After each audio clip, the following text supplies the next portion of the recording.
जैसे भी बात चल रही थी कि एक पालतू पशु भी होता है तो वो अपने मालिक को हर रूप में पहचान लेता है, लेकिन मनुष्य अपने मालिक भगवान को हर रूप में नहीं पहचान पाता। देखो, गुरु ही हमको वो पहचान करा देता है। सेम रूप में तो कोई नहीं आएगा, सारे रूप भगवान ने रखे हैं, अपने रचाए हैं। नाना रूप धरे बहुरंगी, उसके अनेक रूप रंग हैं और वो अनेक रूप रंग में हमारे सामने आता है। तो जब ये बात चल रही थी गुरु जी की तो ध्यान आया था, अभी पिछले दिनों श्याम भगवान आए थे लखनऊ में, सब लोगों ने उनकी वाणी का लाभ लिया था।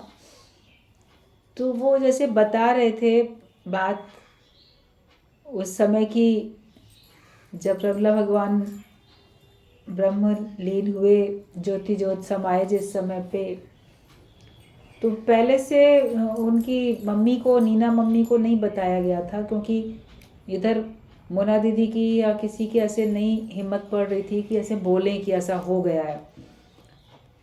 तो श्याम भगवान को ही कहा कि आप ही उनको ये सूचना दीजिए, कि हम कैसे सूचना दें, नहीं कह पा रहे हैं, आप ही कहिए। तो श्याम भगवान वहाँ से आए थे और आके फिर बता रहे थे कि हम गए अंदर और बाहर बरामदे में उनका शरीर रखा हुआ था, अंदर गए कमरे में। सोचो, बाहर है तो अंदर कमरे में, तो उनको पता ही नहीं है अभी तक, सवेरे से पता ही नहीं है अभी तक। तो उन्होंने कहा कि हमने उसको बोला कि तुम ठीक है, जो भी बातचीत की, और कहा आज हम तुमसे कुछ मांगने आए हैं, कुछ लेने आए हैं। श्याम भगवान ने कहा मीना मम्मी को कि हम तुमसे कुछ मांगने आए। तो वो हंस पड़ी, बोली आप मांगने आए हैं, क्या मांगने आए हैं? बोले तुम्हारी कोई चीज़ है, हम मांगे तो तुम हमें दे दो। बोले हाँ, जो मांगो हम दे दें, हमारे पास है क्या, जो है आप ही का है, आप मांगो तो हम दे देंगे। तो उन्होंने कहा कि हम तुमसे प्रमिला को मांगने के लिए आए, वो हमें दे दो। तो वो एकदम चौंक गई, ये क्या कह रहे हैं? तो उन्होंने कहा कि उसको तो नहीं देंगे, कैसे, मतलब कुछ पता नहीं क्या इस तरह से कुछ बोला। बोले नहीं, हम उसी को मांगने आए, वो तुम हमको दे दो। इस तरह से कह के कि वो तो पहले से ही भगवान की है, भगवान की थी और आगे भी भगवान की रहेगी, तो अब वो अब हमारी है, तुम हमें सौंप दो उसको। इस तरह से उन्होंने बात शुरुआत करके और तब उन्होंने इस प्रकार की सूचना जैसे उनको दी। फिर बोले ठीक है, लेके बाहर आए, सब वो बात बता रहे थे उस समय की पूरी बात। तो कहा कि मैंने उसको लेके अपने पास रख लिया और वो मेरे पास है, बहुत सुरक्षित है, ऐसे बताया था कि बहुत सुरक्षित है मेरे पास में, बहुत खुश है, बहुत अच्छे से है, उनको, मम्मी को और बाकी सबको ऐसे बताया था।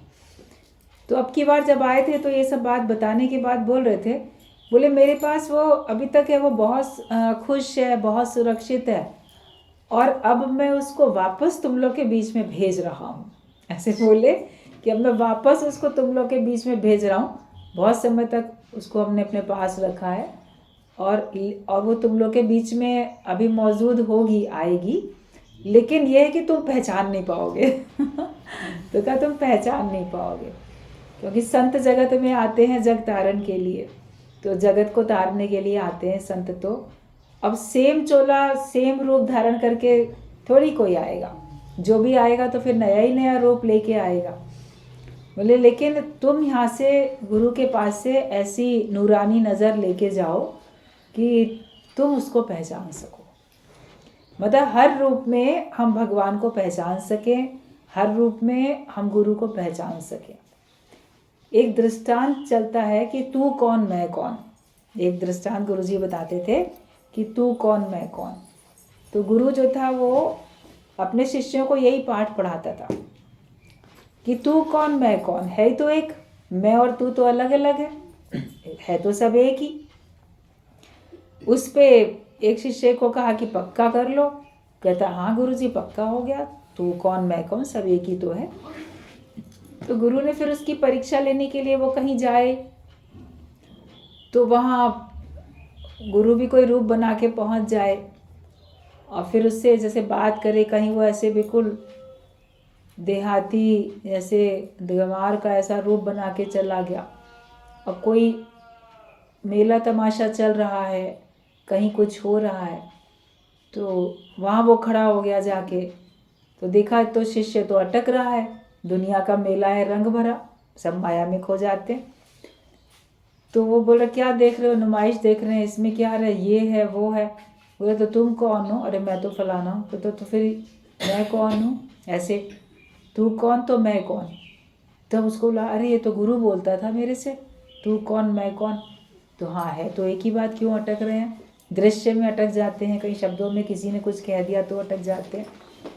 फिर एक बार फिर कहीं खड़ा हो गया, राजा की सवारी आ रही है, लोग देखने के लिए खड़े होते हैं, बारात भी निकलती है तो भी लोग बाहर खड़े हो जाते हैं देखने के लिए, कोई और जुलूस निकलता है तो खड़े हो जाते हैं, कहीं किसी की शव यात्रा भी जाती है तो भी खड़े हो जाते हैं लोग, देखो कौन जा रहा है, तो लोग तो देखने के लिए खड़े होते ही हैं। राजा की सवारी आ रही थी, बड़ा बहुत साथ में और बहुत सब लोग थे, पूरा जैसे जुलूस आ रहा था, तो वो बड़ा खुश होके देख रहा है। तो गुरु फिर पहुंच गया अपना रूप बदल के, कहता क्या देख रहे हो? कहता अरे सामने राजा की सवारी आ रही है, वो आ रही है तो वही खड़े हैं देख रहे हैं। बोले राजा कौन है? गुरु ने उससे कहा, अब वो तो गुरु को पहचान नहीं रहा था, राजा कौन है? बोलते वो देखो इतनी भीड़ में जो सर पे मुकुट लगाए हुए है, जो हाथी के ऊपर बैठ के आ रहा है वो राजा है। कहता अच्छा तो हाथी कौन है फिर? बोले कैसा गंवार है, इसको ना ये पता हाथी कौन होता है, किसको हाथी कहते हैं, इतना बुद्धू है क्या ये जो व्यक्ति मेरे पास खड़ा हुआ है? कहता है कि जो हाथी जो नीचे जो चल रहा है, जो उसके ऊपर बैठा हुआ है वो राजा है, और जिसके ऊपर वो बैठा है तो वो हाथी है। तो कहता है गुरु ऊपर कौन है तो नीचे कौन है? भाई ऊपर क्या और नीचे क्या? तो सोचा इसको ऊपर और नीचे का पता नहीं कि ऊपर किस कौन सी अवस्था को ऊपर कहते हैं तो कौन से को नीचे कहते हैं। तो उसे बड़ी झुंझलाहट हुई, क्योंकि बार बार वो इस तरह से क्वेश्चन किए ही जा रहा था। झुंझलाहट जब होती है तो वो उसको क्या करता है, उस व्यक्ति को था तो उसका गुरु, तो उसको ऐसे एकदम पकड़ के ना झुका देता है, बकरी घोड़े की तरह से नीचे झुका देता है, और खुद उसकी पीठ पे चढ़ जाता है। कहता है अब नीचे तुम हो और ऊपर मैं हूँ। तो कहा कि तू कौन है तो मैं कौन हूँ। अब तुम कहते ये तुम हो तो ये मैं हूँ, तो तू कौन तो मैं कौन। अब जैसे उसने बात सुनी वो तो एकदम घबरा गया, खड़ा हो गया, कहते अरे ये तो गुरु बोलता है, तू कौन मैं कौन, तो तुम गुरु। तो देखो अब भूल गए थे ना, तो पहचाना कि हाँ तू कौन तो मैं कौन। तो सच्चे संत हमारे अंदर के तू और मैं को ख़त्म करने के लिए आते, ये भेद ख़त्म करने के लिए आते। तो फिर हर रूप में हम उस भगवान को पहचान जाते हैं। जो पालतू मालिक अपने कुत्ता जो होता है वो अपने मालिक को उसकी सुगंध से भी पहचान लेता है, या किसी की भी सुगंध उसको बताओ, जो खोज करने वाले होते हैं कुत्ते, तो उनको किसी भी अपराधी का, किसी भी चीज़ का, जिस चीज़ का पता लगाना है तो उसका ट्रेनिंग दे देते हैं, वो उसकी सुगंध से जाके वो कहाँ पर है उसको पहचान लेता है। और तुम कोई सा भी रूप बना के आओ, चेहरा ढक लो, कुछ कर लो, वो तुमको तुम्हारी खुशबू से पहचान लेता है। एक कोई पिक्चर थी तो उसमें हीरो का डबल रोल था, तो असली को जो है वो दूसरा जो विलन था वो सेम शक्ल का था, तो वो उसी की प्रॉपर्टी को अपना कब्जा कर लेता, कहता मैं हूँ वो, और लोग पहचान ही नहीं पा रहे थे, बिल्कुल एक से लग रहे हैं। तो फिर उसका जो असली जो मालिक था उस प्रॉपर्टी का, हीरो जो था, तो उसका था पालतू कुत्ता। फिर उसको जब वो आता है तो वो पहचान लेता है, वो सूंघ के दोनों से की शक्ल एक सी लग रही है, तो एकदम अपने असली मालिक के पास जाके तो खुश होने लगता है, और दूसरे वाले को खूब भौंकने लगता है। बोले देखो इंसान नहीं पहचान पाया, लेकिन उसके पालतू कुत्ते ने पहचान के बता दिया। शक्ल से तो एक से भी लग रहे हैं, कपड़े भी मान लो बिल्कुल ऐसे हों, नए हों, पहले से उसने ना देखे हों, लेकिन वो अपने मालिक को सुगंध से पहचान लेता है ना। तो हम भगवान को कैसे पहचानेंगे? भले हमको रूप रंग से नहीं पहचान सकेंगे, लेकिन हम उसकी सुगंध से पहचानेंगे। हर एक के अंदर वो तत्व है, हर एक के अंदर वो ज्ञान है। ज्ञान की सुगंध जहाँ जहाँ भी है तो समझो वहाँ वहाँ भगवान है। प्रेम की सुगंध जहाँ जहाँ भी है तो समझो वहाँ भगवान है। तो हम इस रूप में पहचान लेते हैं कि ये तो भगवान ही आया इस रूप में। मोटे तौर पे तो संसारिक लोग मदद करने वाले को कहते हैं भगवान आया इस रूप में, लेकिन नुकसान करने वाले को थोड़ी कहते हैं भगवान आया इस रूप में। वो तो एक सांसारिक भाषा होती है।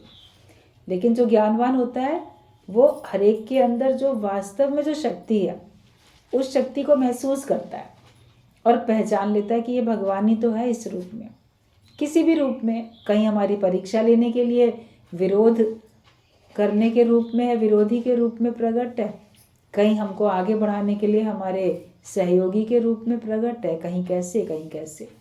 तो है तो सब भगवान ही, लीला तो उसी की है, सब भगवान का ही सारा खेल है। तो हम पहचान जाएं, हम बोलेंगे इस रूप में, वो थोड़ी है। जब कभी सत्संग के लिए हम लोग बैठते थे तो कभी बॉम्बे से सब आते थे, सारे गुरुजन आते थे, तुलसी माता होती थी और सब होते थे। तो बोलती थी कि तुम सब जो हो हमको सिमरन कराने वाले आ गए। तो हम लोग सोचते थे हम लोग कहाँ सिमरन कराएंगे, ये हमको सिमरन कराएंगे।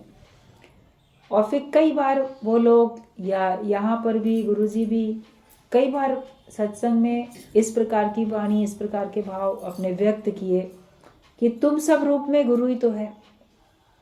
ये नहीं है कि तुम सुनने वाले शिष्य हो, लेकिन तुम सब रूप में हमारा गुरु ही तो है। गुरु इतने रूपों में है जो कि हमको घेर के बैठा है, इर्द गिर्द हमारे। हम लोग बोलते थे इर्द गिर्द चारों तरफ भगवान है, इर्द गिर्द चारों तरफ गुरु है। तो अनेक रूप में ही तो है, इन्हीं रूपों में तो है, एक रूप में थोड़ी है। गुरु ही तो है जो हमको इतना प्रेम देके, मान सम्मान देके और हमको ज्ञान की याद दिलाता है। जब आप सत्संगियों को देखते हो तो आपको ज्ञान की याद आती है, संबंधियों को देखते हो तो आपको जगत की याद आती है। तो कौन है जो हमको ज्ञान याद दिलाता है? गुरु का नाम लेते ही, उसका विचार करते ही आप देखोगे कि आपको ज्ञान याद आने लग जाता है।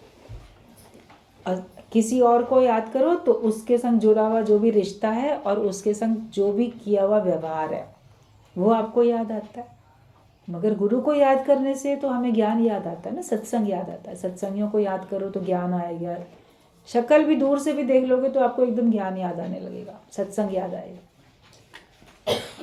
तो ज्ञान की सुगंध है ना सबके अंदर में, जिस रूप में भी जो सामने है और जो आपको ज्ञान की याद दिलाता है।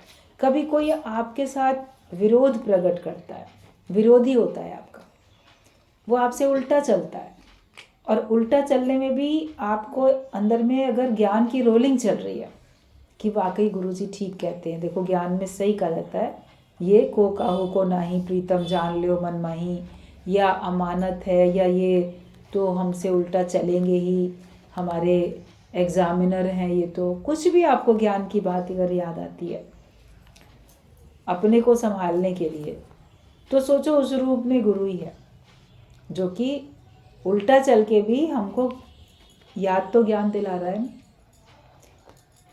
हमारे अंदर ज्ञान इतना पक्का हो जाए कि उसके अलावा हमको कुछ और सूझे ही नहीं, कुछ अच्छा ही नहीं लगे, कुछ सूझे नहीं, तो मन को इतना एकाग्र करना पड़ता है।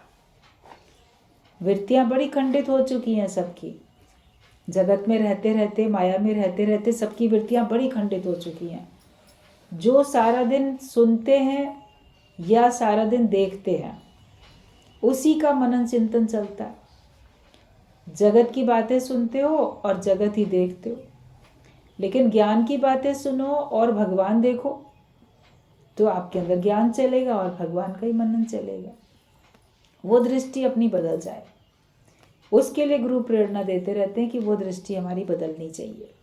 हम हर समय ज़्यादातर ऐसे लोगों के बीच में बैठें जो हमें ज्ञान की को याद दिलाएं, जो हमको भगवान को याद दिलाएं, दूसरी बातें हमको कोई न याद दिलाए। और ख़ुद भी जहाँ भी बैठो दूसरे को ज्ञान ही याद दिलाओ, दूसरे को जगत याद दिलाने की कोशिश नहीं करो, दूसरे को देह याद दिलाने की कोशिश नहीं करो। खुद भी अपने अंदर संकल्प लेना चाहिए कि हम जो कुछ भी अपने मुख से बोलें, जो भी हम हाव भाव, जो विचार अंदर में रखें, वो सब भगवान की ओर ले जाने वाले हों। हम दूसरे को गिराएं नहीं, लेकिन दूसरे को हम ऊंचा उठाएं। किसी को भी मोह माया में, अज्ञानता में गिराना पाप है, गलत बात है। और किसी को भी ऊंचा उठाना एक अच्छा काम होता है। तो करो तो अच्छा ही काम करो, तो सबके प्यारे बनोगे, सब तुमको देख के खुश होंगे, ये कितना अच्छा काम करता है। छोटी छोटी बातें अपने व्यवहार में उतार लेनी चाहिए कि जैसे कहीं भी घर से बाहर निकलते हो तो आप ठीक से ड्रेसअप होके निकलते हो ना, आपको कहीं जाना है तो। घर में तो आप कैसे भी हो, आपने अपने बालों में मान लो कंघी भी नहीं की, ऐसी बाल लपेट रखें, लेकिन कहीं किसी के पास जाना है आपको, तो फिर आप नेचुरली थोड़ा सा तो ठीक होके जाते हो। कभी बात अलग है, घर में आग लगी तो ऐसे ही भागोगे जल्दी से निकल के, फिर नहीं सोचोगे। लेकिन वैसे आप कहीं भी आना जाना है तो आप कुछ पहन कर ही जाते हो, अच्छा ही पहन के जाते हो, जिसके पास जैसा भी होता है। तो हम कहीं भी जाएं, अपने घर से बाहर निकलें तो हम ये ज्ञान का लिबास पहन के जाएं, और हमारे चेहरे पे भाव होने चाहिए भगवान वाले और ज्ञान वाले और प्रेम वाले भाव होने चाहिए। स्माइलिंग फेस हो अपना। तुम्हारे चेहरे को देख के कोई ये सोचे कि इतना खुश कैसे रहता है, इसके अंदर इतनी खुशी कहाँ से है, या ये कैसे अपने आप में इतना मगन कितना दिख रहा है, खुश दिखे। कहीं भी जाओ तो आपने एक शब्द भी नहीं बोला, लेकिन आपको पूरा देख के लोगों का मन खुश हो जाए, बाहर से देख के। और अंदर में वाइब्रेशंस भी अपने ऐसे दो, भाव इतने अच्छे रखो कि जिसके बीच में बैठ जाओ, जो तुम्हारे चारों तरफ आगे पीछे दाएं बाएं कोई भी बैठा हो, तो आपके बिना बोले भी उसको एक पॉजिटिव एनर्जी आप में से आती हुई महसूस हो।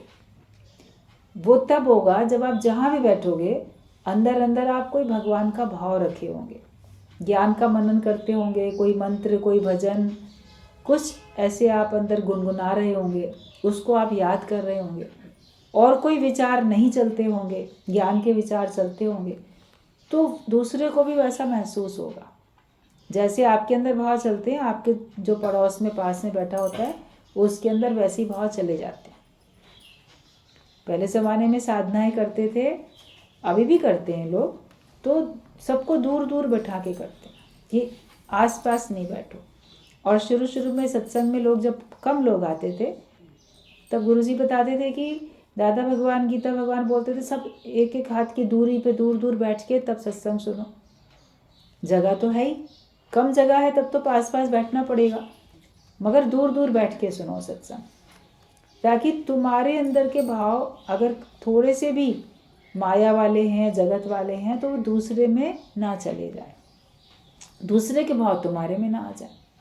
सत्संग में कोई आके बैठता है, कोई मान लो अंदर से दुखी परेशान आके बैठा, तो तुम्हारे अंदर भी दुख परेशानी आने लग जाएगी। कोई लोभ लालच वाला आके बैठा है, तुम्हारे अंदर लोभ लालच ना आने लग जाए। कोई बड़ा कमज़ोर है, भयभीत है, चिंताओं में रहता है, या विश्वास की कमी है, भगवान में विश्वास नहीं रखता, या किसी का सर्व के साथ प्रेम नहीं होता, कमियां होती हैं सबके अंदर में। तो जैसी भी कमी होती है फिर उन्हीं के संग बैठोगे तो उसके वाइब्रेशंस जाएंगे, इसलिए दूर दूर बैठो। फिर अपने आप को इतना पक्का करो कि तुम्हारे विचार दूसरे पे पहुँचे, दूसरे के तुम्हारे पे ना आने लगे, ये पक्का करना चाहिए। तो सब जैसे पास पास ना बैठना, दूर दूर बैठना, ये सब क्यों था? ताकि आपके अंदर के वाइब्रेशंस दूसरों तक पहुंचते हैं। एक बर्फ़ की सिल रखी होती है, उसके पास कोई बैठता है तो ठंडक मिलती है, अंगीठी के पास कोई बैठता है तो गर्मी मिलती है। तुम्हारे पास कोई बैठा है, उसको क्या मिल रहा है? जो तुम्हारे अंदर है वो उस तक पहुंचेगा। तो जहाँ भी बैठो, जिसके बीच में बैठो, तो ये विचार करके बैठो कि मैं ज्ञानी हूँ, मैं ज्ञानवान हूँ। तो आपके अंदर से निकलने वाली जो पॉजिटिव एनर्जी है वो दूसरे तक पहुंचेगी, और दूसरा प्रभावित होगा, खुश भी होगा। फेस पे भी स्माइलिंग फेस हो और अंदर से भाव भी अच्छे हों। फिर जो शब्द मुंह से निकालोगे, कहीं भी बैठोगे तो बातचीत तो करोगे ना, शब्द मुंह से निकालोगे, शब्द ऐसे हो जो कि दूसरे को पसंद आए। और किसी के लिए भी हमको क्रिटिसाइज नहीं करना चाहिए, आलोचना वाले शब्दों से बचो।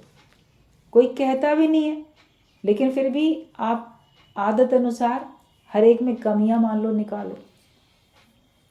दृष्टि आपकी है, आप किसी के अंदर अच्छाई ढूंढते हो कि किसी के अंदर बुराई ढूंढते हो। बाहर से किसी को अच्छा देखते हो कि बुरा देखते हो, क्या देखते हो। तो शब्द भी हमारे अंदर से ऐसे बाहर निकलें जिन शब्दों को सुन के भी लोगों को कुछ नॉलेज हो, कोई ज्ञान मिले उसको। आपके शब्दों से आप अज्ञानी सिद्ध हो जाओगे, आपके शब्दों से आप ज्ञानी सिद्ध हो जाओगे। तो ज्ञान हमारे व्यवहार में उतरेगा तब ऐसा हो पाएगा। तो शीतलता से देखो, शीतलता से चलो, शीतलता से व्यवहार करो, शीतलता से बोलो, और अंदर भी मन में शीतलता रखो। तभी संत बड़े परमार्थी, शीतल जाके अंग, तपत बुझाएं और की दे दें अपना रंग। वो अपना रंग सबके ऊपर चढ़ा देते हैं, अपना रंग दे के, और सबके अंदर की जो जलन है, तपन है, उसको मिटा देते हैं। आपके अंदर शीतलता होगी तब तो दोगे दूसरे को शीतलता। खुद ही जलन है तो कैसे दे सकते हो दूसरे को शीतलता। तो पहले तो अपने को बनाना है, अपने को सुधारो। अपने को सुधारने में पूरा समय लग जाता है, और ज्ञानवान ही बनो। ज्ञान इतना हो कि आप दूसरे को ज्ञान दे सको। अब इसमें आगे पॉइंट है, knowledge means fulfil of desires.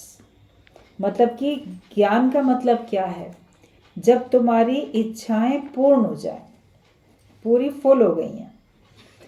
इच्छाएं अगर हैं अधूरी अधूरी इच्छाएं, तो तुम ज्ञानवान नहीं हो। ज्ञान तो तब है जब तुम देखोगे कि मेरे अंदर की इच्छाएं सारी पूर्ण हो गई हैं। किसी की एक इच्छा पूर्ण होती है तो वो जश्न मनाता है, पार्टी करता है, मेरा ना मनोकामना पूरी हुई। सबको बहुत बुला के खुशियाँ सबके साथ बांटता है। ज्ञान में आने के बाद आपकी संपूर्ण कामनाएं पूरी हो गई, तब तो एक इच्छा पूरी हुई। उसके लिए आपने बढ़िया सबको दावत दे दी, पार्टी कर दी, भाई मेरा ना ये काम बन गया, ये मेरा काम हो गया। मगर कोई और इच्छा फिर रहेगी, वो पूरी होगी, कोई और फिर रहेगी। ज्ञानी वो है जिसकी संपूर्ण इच्छाएं पूरी हो गई, संपूर्ण कामनाओं का नाश हो गया, मतलब कि पूर्ण हो गए। तो वो कितना जश्न मनाएगा, वो कितना सबके साथ मिलके खुशी मनाएगा। तो ज्ञान तभी है जब आप अपने अंदर देखोगे कि अब मेरी सारी इच्छाएं पूर्ण हो चुकी हैं। एक भी इच्छा पनपती है अंदर, महसूस होती है आपको कोई इच्छा, तो फिर आप अज्ञानी ही हो, आप ज्ञानवान नहीं हो। कितने साल से सब लोग सत्संग में आते हैं या कितने दिन से आते हैं, ये सब अपने अपने साक्षी हैं। लेकिन चाहे कोई एक दिन भी सत्संग में आया हो, एक बार भी किसी ने सुना हो, या अनेक बार सुना हो, अनेक दिन, बहुत दिन सत्संग में आते उसको हो चुके हो, स्थिति उसको अपनी अपनी देखनी है कि मेरे अंदर की इच्छाएं समाप्त हुई कि नहीं हुई। किसी की एक दिन ज्ञान सुन के भी संपूर्ण इच्छाएं समाप्त होती हुई उसको महसूस हो सकती हैं, और किसी को बहुत दिन आने के बाद भी नई नई इच्छाएं पनपती हुई महसूस हो सकती हैं। तो अपने अंदर की इच्छाओं को समाप्त करते जाओ। हमें अपने लिए स्वयं इच्छा नहीं करनी है, भगवान हमारे लिए इच्छा करेंगे, हमको अपने लिए स्वयं इच्छा करने की ज़रा भी आवश्यकता नहीं है। तभी तुम ज्ञानवान हो। तो नॉलेज तो वही है, ज्ञान वही है जो तुम्हारे अंदर की सारी डिज़ायर्स को फुलफिल कर दे, मतलब सारी इच्छाएं मेरी पूर्ण हो गई हैं। ये जो है वो ज्ञान ये कहता है कि सारी इच्छाएं मेरी पूर्ण हो गई हैं। और जैसे जैसे ज्ञान तुम्हारे अंदर जाएगा वैसे वैसे अज्ञान दूर होता जाएगा। जितना जितना ज्ञान हमारे अंदर जाएगा आप देखोगे अज्ञान दूर होता जा रहा है। सूर्य जैसे जैसे उदय होना शुरू होता है, अभी सूर्य दिखा नहीं आसमान में आपको, लेकिन अभी आभास हुआ कि वो उदय हो रहा है, तो अंधेरा हटने लगता है ना। रात में कितना अंधेरा होता है, और जैसे जैसे आप देखो अब हल्की हल्की सी रोशनी आनी शुरू हो गई। करते करते जब सूर्य पूरा उदय हो जाता है तो पूरा प्रकाश, धूप पूरी, प्रकाश पूरा आ जाता है। तो ज्ञान जैसे जैसे हमारे अंदर में आता है तो ये अंधेरा, कहते अज्ञान का अंधेरा हमारे अंदर से दूर होता चला जाता है। दूर तो सभी को करना है, अज्ञानी बन के रहना किसी को भी नहीं है, लेकिन यह है कि सूर्य को कोई तुम्हारे विचार बादल बन के ढक ना ले, ये हमें प्रयास करना है। ज्ञान स्वरूप तो तुम हो, ज्ञान का सूर्य तो तुम्हारे अंदर में है, लेकिन हमारे विचार ऐसे घने बादल बन के उसको ढक के बैठे। उसको हटाते जाओ और अपने अंदर के सूर्य को प्रकट करते जाओ। अगर तुम माया से परहेज नहीं करोगे तो तुम्हारा सुधार भी नहीं होगा। ज्ञान के बाद अगर तुम पाप करते हो तो गुरु पर दोष आता है। सत्संग से ही तुम्हारे अंदर में शुद्धता आती है। तो माया से परहेज भी करना पड़ेगा। आप किसी बीमारी के लिए डॉक्टर के पास जाओ, वो आपको दवाई तो देगा, लेकिन कभी किसी बीमारी के लिए बोलेगा इसमें इस चीज़ का परहेज बहुत करना पड़ेगा। दवाई तो हमारी तभी असर करेगी जब आप इस चीज़ का, खाने पीने का, किसी चीज़ का परहेज करोगे। तो परहेज भी बता देता है। सत्संग में आते हो तो गुरु माया से परहेज बता देता है कि आप उससे थोड़ा दूरी बना के रखो, असंसारी बन के बैठो, निर्विकारी होके बैठो, तभी ज्ञान असर करेगा। वरना एक तरफ से ज्ञान सुन के गए, दूसरी तरफ से फिर आप माया में लिप्त हो गए, मोह ममता में किसी विकार के अधीन हुए, तो फिर ज्ञान का तो प्रभाव खत्म। आप स्नान करके निकले, आपने धूल अपने ऊपर डाल ली, तो आपके स्नान का कोई मतलब ही नहीं रहा। फिर दोबारा स्नान करोगे, फिर धूल डाल लोगे। यही चलता रहता है। सुनते भी रहते हैं सब लोग, सब संतों के पास सब तरफ भीड़ लगी पड़ी है, खूब भीड़ है। कहीं भी आप देखो हजारों की संख्या में लोग बैठे सत्संग सुनते रहते हैं, लेकिन फिर भी उनके अंदर का ज्ञान क्यों नहीं निवृत्त होता? क्योंकि ज्ञान की गंगा में स्नान करके गए, फिर माया में जैसे के तैसे, फिर मैं और तू, मैं हूँ ये तू है, ये मेरा ये तेरा, ये मुझे चाहिए, माया फिर सत्य लगने लगती है। तो वो धूल हम फिर डाल लेते हैं अपने ऊपर, इसीलिए सुधार नहीं होता। तो अपने सुधारक बनो, और परहेज अगर नहीं करोगे तो तुम्हारा सुधार भी नहीं होगा, ना सुधार होगा और ना तुम्हारा उद्धार होगा। और ज्ञान के बाद अगर तुम पाप करते हो तो गुरु पर दोष आता है। लोग तो गुरु को ही कहेंगे, बहुत सत्संग में जाता है, बड़ा सत्संगी है, बड़ा ज्ञानी है, इसके अंदर अभी ये दोष है, वो दोष है, इसके गुरु ने इसको इतना भी नहीं सिखाया, इसका गुरु ही दोषी है। दोष बड़े के ऊपर ही लगता है कि उसने क्यों नहीं आपके ऊपर शुरू से इतनी सख्ती की। सहन शक्ति भी हमको गुरु से पहले मिलती है, वरना आजकल के बच्चों में सहन शक्ति भी नहीं है। इसीलिए माँ बाप उनके ऊपर सख्ती नहीं कर पाते हैं, क्योंकि उनके अंदर सहन शक्ति ही नहीं है। और अगर सख्ती करते हैं तो वो बच्चे, चूँकि सहन शक्ति नहीं है, तो उस सख्ती से वो टूट जाते हैं, या घर छोड़ के भाग जाएंगे, सुसाइड कर लेंगे। छोटे छोटे बच्चे 10-10 साल की उम्र में भी लोग फांसी लगा के मर जाते हैं बच्चे। उस उम्र में तो कोई सोच भी नहीं सकता कि मैं फांसी लगा के मर जाऊँ, इतना उनकी ईगो हर्ट होती है। मुझे सबके सामने डांट दिया, मुझे ऐसा कह दिया, या मेरी इच्छा पूरी नहीं की, तो फिर बच्चे फांसी लगा के ही मर जाते। एक गरीब महिला, उसका पति की मृत्यु हो गई, 2 बेटे, और वो किसी तरीके से अपना कुछ मेहनत मजदूरी करके अपने बच्चों को पाल रही है।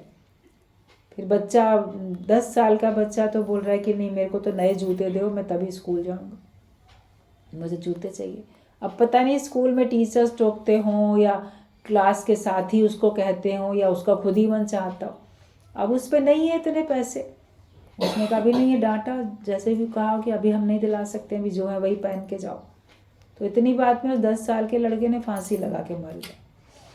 हमने पेपर में जब ये न्यूज़ पढ़ी, हमने कहा देखो कैसी कैसी तो बच्चों की आजकल की मनोवृत्ति हो गई है, क्योंकि शुरू से उनको इतना ऐसे फूलों में पालेंगे, या इतना उनको मजबूत नहीं बनाते, उनके संग बातचीत नहीं करते। जो भी माता पिता हैं, बच्चों को समझाते नहीं है शुरू से, उनको दुनियादारी बताओ, उनको वास्तविकता बताओ, बात समझा के बोलो। किसको कैसे समझा के बोलना है वो भी बात हर एक को नहीं आती है, छोटी छोटी लापरवाहियाँ होती रहती हैं, क्योंकि सहन शक्ति ही नहीं है। गुरु हमारे अंदर पहले कितनी सहन शक्ति भरता है, और जितना आप सहने की आदत डालोगे उतना आपके अंदर में शक्ति बढ़ती चली जाएगी। फिर संसार की न गोली न गाली कोई आपको असर करने वाली नहीं है, कुछ भी आपको असर नहीं करेगा, क्योंकि आप इतना मजबूत हो चुके हो और भगवान की मर्जी में अपनी मर्जी मिला के एक कर चुके हो। इच्छाएं खत्म हो गई हैं। इच्छाएं ही तो है जो पूरी नहीं होती तो मनुष्य अपने आप को खत्म करता है। किसी भी उम्र में इच्छाएं पूरी नहीं होती हैं तो और बहुत नुकसान हो जाते हैं। रिश्ते नाते ख़त्म कर लेगा, प्रेम ख़त्म कर लेगा। तो है तो सारा खेल इच्छाओं का। तो नॉलेज तो वही है जो तुम्हारी सारी डिज़ायर्स को फुलफ़िल कर देती है। और तुम अगर गुरु ज्ञान में आने के बाद भी अगर आप गलत काम करोगे तो उसमें क्या होगा कि दोषी गुरु माना जाएगा। अब बच्चे अगर गलत करते तो माँ बाप के ऊपर दोष आता है, इन्होंने सिखाया नहीं, इन्होंने समझाया नहीं, तो गुरु के ऊपर भी दोष आता है, इन्होंने अपने शिष्यों को इतना भी नहीं समझाया, इनके शिष्य ये गलती करते हैं। करेंगे गलती अपने मन मर्जी से, दोष तो गुरु पे आएगा। फलाने गुरु के चेले हैं ना, वो ऐसा करते हैं, इन वाले गुरु के चेले ऐसा करते हैं, उन वाले गुरु के चेले ऐसा नहीं करते हैं। अब वो अपने आप से ही गलती कर रहे हैं, ज्ञान के हिसाब से व्यवहार नहीं करते। और सारा संसार तो उनका व्यवहार ही देखता है। किसी भी महफिल में जाओगे तो वहाँ पे कोई आपको नहीं जानेगा, पहचानेगा, लेकिन आपके व्यवहार को तो देखेगा। अच्छा होगा तो सोचेगा ये कौन है, कहाँ से आया, कितनी शालीनता से व्यवहार करता था। और ख़राब व्यवहार करेगा तो बोलेंगे ये कौन है, कहाँ से आया, कितना ख़राब व्यवहार करता था। अपनी पहचान तो मनुष्य अपने व्यवहार से खुद बनाता है ना, उसको कोई अच्छा समझे कि बुरा समझे। और दोष फिर बड़े लोगों पे आता है, हमेशा बड़े के ऊपर दोष आता है। रेल का एक्सीडेंट होएगा तो भी रेल मंत्री को दोष दिया जाएगा, इस्तीफा तुम दो कि तुम्हारे कारण से ऐसा हुआ है। अब लापरवाही ड्राइवर को हुई, किसकी हुई, वो तो जांच का विषय होता है, लेकिन फिर भी दोष तो आता ही है। अपराधी कोई अपराध करके पकड़े नहीं जाते, भाग जाते हैं, अपराध भी हुआ तो भी जो पुलिस का सबसे बड़ा होगा उसको कहेंगे कि तुम इस्तीफा दे दो, तुम्हारी कानून व्यवस्था ठीक नहीं है। लोगों को भय नहीं है, इसीलिए तो अपराध करते हैं खुलेआम। अगर उनको कानून का डर हो तो अपराध ना करें। तो तुमने इतनी व्यवस्था क्यों नहीं बना के रखी कि अपराधी भयभीत हों तुमसे। तो सबके ऊपर बड़े जो बड़े हैं उनके ऊपर दोष आता है ना। तो हम अगर गलत काम करेंगे सत्संग में आने के बाद तो फिर दोष गुरु पे आएगा। और सत्संग जीवन में उतारोगे तुम्हारे अंदर शुद्धता आती है। जिसने अपने अंदर का रस नहीं पिया है उसी को बाहर के रसों से मज़ा आता है, लेकिन याद रखना बाहर का रस जहर के समान होता है। रस स्वयं का अब मैं पीता हूँ, मतलब अपने आनंद में स्वयं डूबा रहता हूँ। अपने आप को खुश करने के लिए मुझे बाहर के किसी पदार्थ की या परिस्थिति की या व्यक्ति की आवश्यकता नहीं होती है। मैं अपने स्वयं के कारण से खुश हूँ। भगवत गीता में बोला गया है, अपनी आत्मा से अपनी आत्मा में संतुष्ट वो है ज्ञानी। उसी को कहा जाएगा जो अपनी आत्मा से अपनी आत्मा में ही संतुष्ट है। उसको संतुष्टि के लिए कुछ और नहीं चाहिए, वो अपने आप में ही तृप्त है, अपने आप में भरपूर है। मैं क्या नहीं हूँ, मैं तो सब कुछ हूँ, मैं भरपूर हूँ अपने आप में। क्या नहीं घर मेरे अंदर क्या नहीं है, मेरे अंदर सब कुछ है। तो उसके लिए हम बाहर की तरफ क्यों देखें। तो जो अपने आप में देखता है, अपने में संतुष्ट रहता है, उसको बाहर से कुछ चीज़ प्राप्त करने की आवश्यकता महसूस नहीं होती है। मतलब तुम खुद रस वाले बन जाओ। मतलब जो मिश्री है वो मीठी है, तो मिठास मांगने के लिए किसी और के पास नहीं जाएगी कि लाओ मुझे मीठा कर दो, वो तो खुद ही मीठी है। जो चीज़ फीकी होती है उसमें चीनी मिला देते हैं, लेकिन चीनी में हम क्या मिलाएंगे, मीठा करने के लिए थोड़ी चीनी मिलाएंगे कि ये चीनी थोड़ी फीकी है, लाओ उसमें थोड़ी चीनी और मिला के उसको मीठा कर दें। वो तो वैसे ही है, उसकी क्वांटिटी बढ़ानी होती है तो बात अलग है। आपको कोई शरबत में कितनी मिठास रखनी है तो आप चीनी उसमें बढ़ाते जाते हो, लेकिन चीनी अपने आप में मीठी है, उसका हर दाना बराबर मीठा। उसमें थोड़ी ना हम चीनी में चीनी मिलाएंगे मीठा करने के लिए। तो हम अपने को इतना आनंद में रखें, अपने आप को इतना भरपूर रखें, उसके लिए हम बाहर से कोई चीज़ थोड़ी लेंगे। तो जिसको अपने अंदर ही रस है, वो अपने आप में ही मस्त है, तो उसको बाहर से किसी भी रस में फिर मज़ा नहीं आएगा। लेकिन जिसको बाहर के रस अभी अपनी ओर आकर्षित करते हैं तो समझो कि वो उसने अपने अंदर का आनंद अभी महसूस नहीं किया, इसलिए वो बाहर से आनंद लेता है। मगर ये याद रखना कि बाहर का जो रस है वो जहर के समान है, वो तुमको मारने का ही काम करेगा। जैसे विष तुमको मारने का काम करता है, तो बाहर का भी जो रस है माया का, वो तुमको जन्म मरण के चक्कर में लाने का काम करेगा, मारने का ही तो काम करेगा। लेकिन जब अपने अंदर में आप महसूस करोगे तृप्ति, तो फिर ये अमृत के समान है, ये तो आपको सच्चा अच्छा जीवन देता है। तो बाहर से कुछ नहीं चाहो, अपने अंदर से प्रकट करो। जो स्थिति हम बाहर के पदार्थों को लेने के बाद महसूस करेंगे, वो स्थिति को हम अभी महसूस करें। वो तृप्ति, वो संतुष्टि, वो ज्ञान से मिलती है और आत्मा का निश्चय करने से मिलती है। अपने स्वरूप को जानने से वो स्थिति हमारी बन जाती है। गुरु का जीवन भी एक शास्त्र है और हर एक का अपना जीवन भी एक शास्त्र है। अपने जीवन से ही तुम कितना सीखते हो, यही तुम्हारा सच्चा शास्त्र है। अपने जीवन को दोहराने से लगता है जैसे कोई शास्त्र पढ़ा। गुरु का जीवन आदर्श सच्चा शास्त्र है।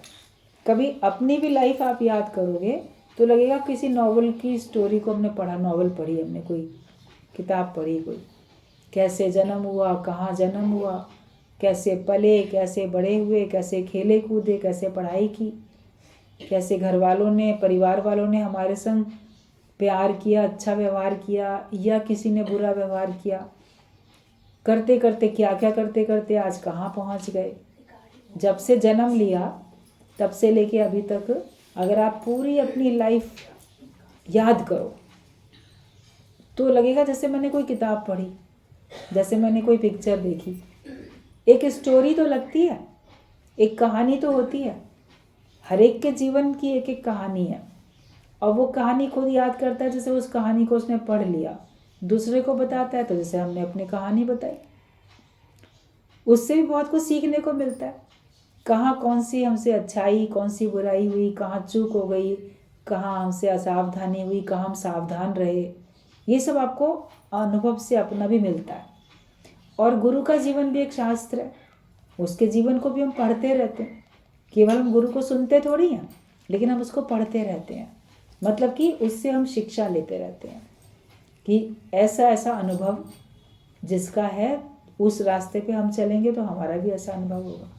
दूसरों की भी कोई घटना, कोई बात प्रसंग के तौर पे अगर सत्संग में बताई जाती है तो वो भी इसलिए कि ताकि आप उससे शिक्षा लो, उससे सीखो। किसी की घटनाएं बताने का ये उद्देश्य नहीं होता है कि मनोरंजन होता है या किसी की बात बता रहे हैं, गॉसिप होती है, गपशप बातचीत होती है, ऐसा नहीं है। मगर उसके पीछे भी उद्देश्य होता है कि किसी की कोई बात अगर बताइए उससे आप शिक्षा लो और आप उससे ऊंचे उठो। और गुरु का जीवन भी जो है वो एक सच्चा शास्त्र है, मतलब उसमें आपको सच मिलता है।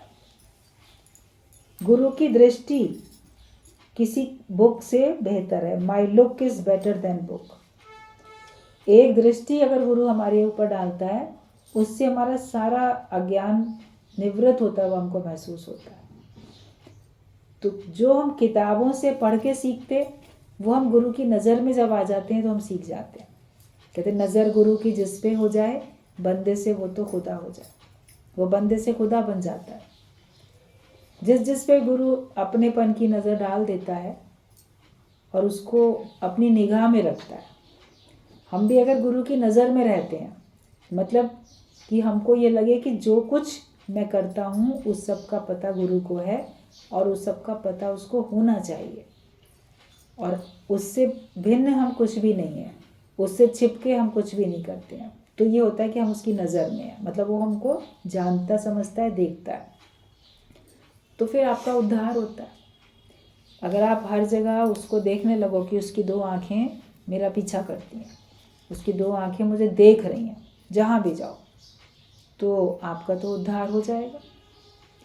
एक शिष्य गया किसी संत के पास, सत्संग सुनता था, ज्ञान चलता है तो मालूम होता है परहेज भी करना चाहिए। अब वो आया तो उसके पास तो बहुत सारी संसारिक आदतें थी, नया नया आया था। तो संत से कहता है कि इतनी सारी आदतें हैं मेरी, तो ये मैं इतने साल से उसमें लिप्त हूँ, तो कैसे छोड़ूँ, मैं छोड़ नहीं पाऊँगा। क्या क्या आदत है? मतलब यार दोस्तों के संग घूमते फिरते हैं, जुआ भी खेलते हैं, शराब भी पी लेते हैं, लड़कियों का नाच देखने भी उनके उस पे कोठे पे चले जाते हैं। सब ऐसे ऐसे ये सब करते हैं। तो ये कैसे एकदम से छूटे, नहीं छूट सकता है, आदत पड़ी हुई है, क्या करें। सत्संग भी अच्छा लग रहा है। तो संत ने कहा कि तुमको सत्संग अच्छा लग रहा है, तुम सत्संग में आते रहो, और ये सब आदतें अगर तुम्हारे अंदर में हैं, समय रहने पे छूट जाएंगी, लेकिन तुम अभी शुरुआत में ये करो कि तुम जो भी कुछ करना ये सब मेरे सामने नहीं करना कम से कम, और वैसे तुम कर लेना, जब अगर तुमसे हो ना रुके तो कर लेना, लेकिन मेरे सामने तुमको कंट्रोल रखना पड़ेगा कि मेरे सामने तुमको ये सब नहीं करना है। अगर मैं देख रहा हूँ तो तुम्हें नहीं करना है। बोला हाँ ये हो सकता है। तो सोचने लगा कि संत के पास तो 2 घंटे सत्संग में जाते हैं, उसके बाद थोड़ी वो हमको देखता है। सिगरेट भी पी लेंगे, शराब भी पी लेंगे, जो करना होगा वो कर लेंगे। लेकिन सत्संग में आता रहा। आते आते उसका गुरु से ऐसा जुड़ाव हुआ अपनेपन का, तो उसको महसूस होता था कि जैसे वो हमेशा मेरे साथ है और वो मुझे देख रहा है। तब जब एक बार उसको महसूस हुआ, उसने ताश खेलने के लिए जब बैठा तो उसको ताश के पत्ते में लगे भी इसमें भी तो गुरु ही है, उसकी शक्ल उसको दिखाई देने लगी। तो उसने बंद कर दिया कि गुरु ने कहा था मेरे सामने नहीं करना, तो अब तो यहाँ भी मुझे गुरु ही दिख रहा है। तो उसने ताश खेलना, जुआ खेलना किया बंद।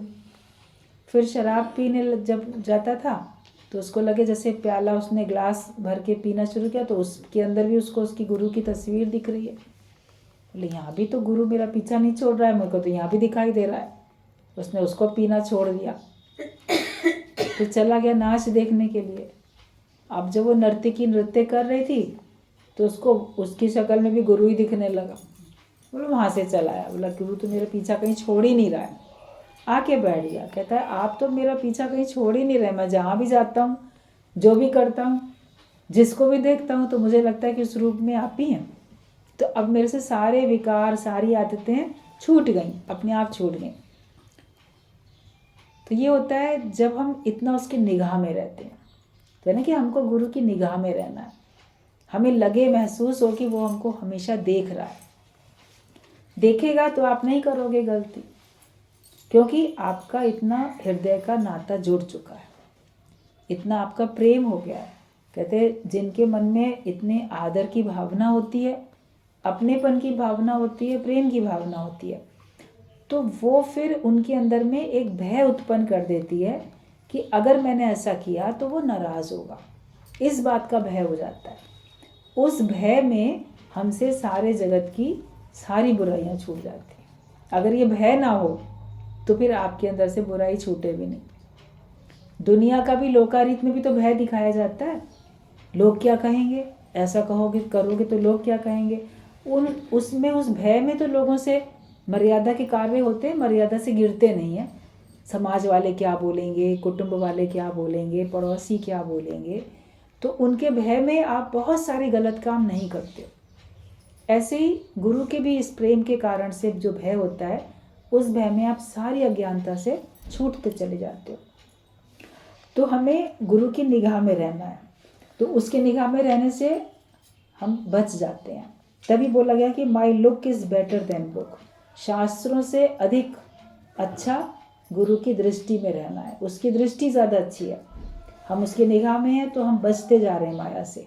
ऐसे तो सबों ने शास्त्र पढ़े और छोड़ दिए, किताबों में बहुत कुछ लिखा है, उनको पढ़ के छोड़ दिया, उसके ऊपर चलते ही नहीं है। रामायण किसने नहीं पढ़ी, सब ने पढ़ी, सब उसकी स्टोरी जानते हैं, कभी पूरा पढ़ा भी होगा। लोग अखंड रामायण रख लेते हैं, लोग जाके सुन आते हैं, पता नहीं कौन से बहरे कानों से सुन के आते मनोरंजन। भगवत गीता पढ़ ली, कोई और शास्त्र पढ़ लिए, कथा सुन ली, मगर जीवन में परिवर्तन नहीं आता। और परिवर्तन आता है जब गुरु की निगाह में रहते हैं। इसीलिए बोला गया शास्त्रों से भी बेहतर है गुरु की निगाह में रहना। तो उसकी निगाह में रहो तो फिर आप अज्ञानता से हमेशा हमेशा के लिए छुटकारा पा जाओगे।